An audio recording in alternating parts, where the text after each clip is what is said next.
Сопруг е истепал својата сопруга и избркал од дома. Маж и нанео тешки телесни повреди на својата невенчана сопруга. Ваквите наслови во полициските извештаи се почести. Семејното насилство во Полошко зема се поголем замав. Од СВР Тетово велат дека за првото тромесечие од годинава регистрирани се 17 кривични дела семејно насилство, а поднесено има и 60 поплаки за овој вид насилство. Бројката е уште поголема, соопштуваат од полицијата, ако се земе предвид фактот дека поради страф насилниците не секогаш се пријавуваат поради извршените дела, а сопругите ги повлекуваат тужбите, најчесто поради финансиска зависност од нивниот брачен партнер.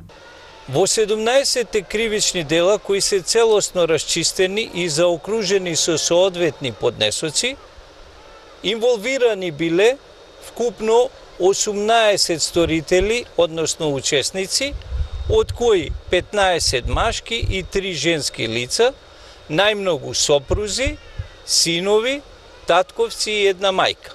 Имено, не мал број од оние кои пријавиле семејно насилство, односно од жртвите, по известно време се предомислуваат и се повлекуваат од натамошно законско санкционирање на семејното насилство, со најразлични образложенија, а пред се поради финансиски и други причини. Од невладината Женски форум велат дека во Македонија постои добра законска регулатива за заштита на жртвите на семејното насилство, но законите не се спроведуваат во пракса, поради немање услови за згрижување на жртвите, но и човечки капацитет во институциите кои би работеле со нив.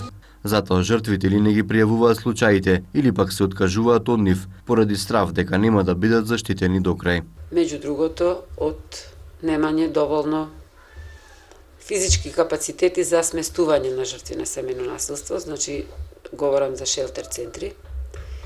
Понатаму недостаток од човечки ресурси, кои исклучиво би се занимавале само со овој проблем во рамките на Центарот за социјална работа, во рамките на Министерството за внатрешни работи.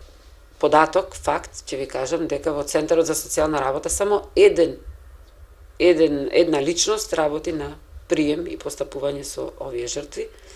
Во Министерството за внатрешни работи исто така има инспектори за семејно насилство, меѓутоа по однос на пријавување, по однос на технички можности, по однос на било што би требало да се превземе за заштита на овие жртви,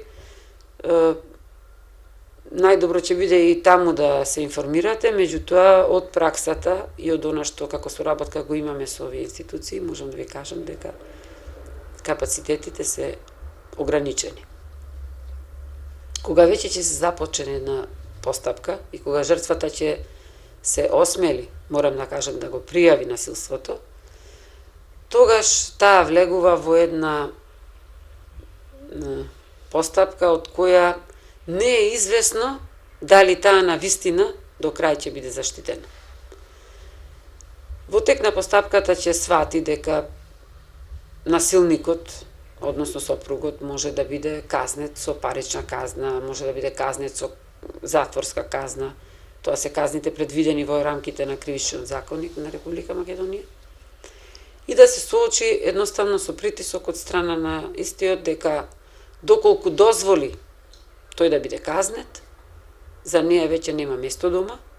99% од жртвите на семејното насилство во Полошко се жени, кои се најчесто без работи со ниски примања, односно економски зависни од своите сопрузи. Се регистрираат случаи на физичко, психичко и економско семејно насилство. Како резултат на овој вид насилство, лани во Гостивар почина една жена по здобените повреди од својот сопруг.